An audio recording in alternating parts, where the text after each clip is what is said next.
quick before I start talking about the film.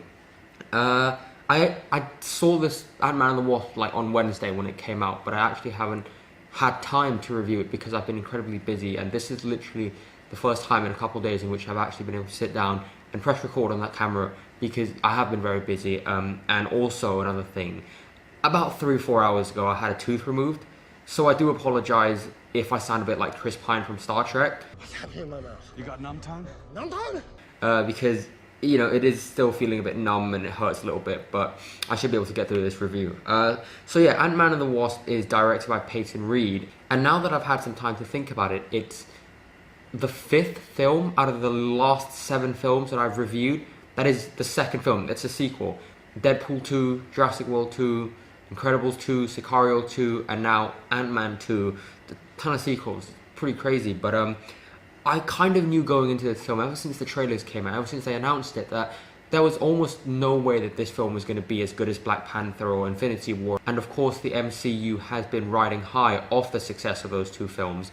And so I think that going into Ant-Man and the Wasp, I wasn't expecting anything too amazing. I wasn't expecting to be blown away. I wasn't expecting a new MCU masterpiece. But I did go in expecting to have a little bit of fun because I do love these characters and I did enjoy the first film quite a bit. I think it's sort of in the middle, you know, of the MCU films, and that's exactly what I got from Ant-Man and the Wasp. It's a very competently put together film. There are some really nice moments, and it was just a bit of fun. You know, it's not anything mind-blowing. It's not Black Panther. It's not Infinity War. And I think that if you go into this film with that mindset, you're going to have a bit of fun because there are some great moments in this film. I think that one of the clear things that Ant-Man and the Wasp does really well is that it takes everything that was established previously in the first film and furthers it.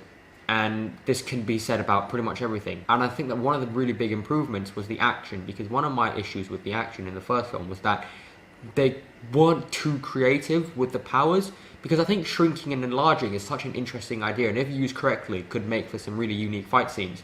And that's exactly what they do with Ant-Man and the Wasp. The way that they utilize shrinking, enlarging certain objects, and obviously the characters themselves, is done really, really creatively and really inventively, and it makes each fight scene feel a lot more unique, because at this point in the MCU we've had so many hand-to-hand combat fight scenes. You know, we've had one in an elevator, on a rooftop, in a train station, in a casino, in the dark dimension, and here, instead of feeling like just another generic, you know, fight scene, they actually use the powers to make it feel unique. The same can be said with the car chase. Like, we've had so many black SUV chases at this point, but because of the shrinking and enlarging and the way that they use it, it feels unique and it feels fresh and it feels energetic, and I like that quite a bit. I do respect Peyton Reed quite a bit for what he was able to achieve, not only in terms of the utilization of these powers, but also just how these scenes were shot and edited in general.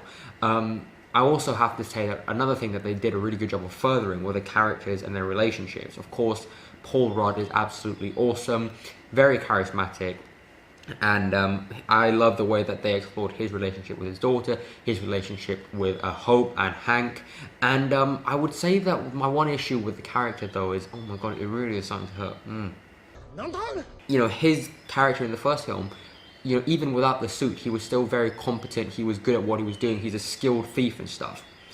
But in this film, because they have to introduce the Wasp, who, by the way, is awesome, talk about her in just a bit, she's obviously very good at what she does, and she's a good fighter and everything. And so they kind of make Ant-Man feel a little bit weaker and feel a little bit more incompetent. And he was the one who was always getting kicked about, which was a little bit annoying, because seeing him in the first film and seeing him in Civil War, he is actually, you know, a decent fighter. But here he definitely takes a backseat to the Wasp, which of course could be seen as a flaw, but at the same time, it gives us so many great scenes with the Wasp, who is played so well by Evangeline Lilly. Not only in the action scenes is she really great, but in the more dramatic scenes where she has to sort of come to terms with her relationship with her father or with Scott, or with her mother, played by Michelle Pfeiffer, of course, who is very good. Not going to talk too much about that, but she is very good, Evangeline Lilly. The other characters, obviously, you have Michael Pena, who's hilarious, and Michael Douglas, who's obviously amazing.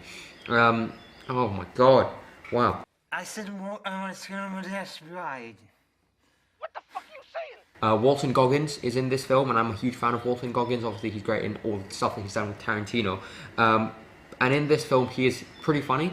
He has this one great scene with Michael Pena, but the character did feel very irrelevant and didn't really do anything for the story, didn't really contribute at all.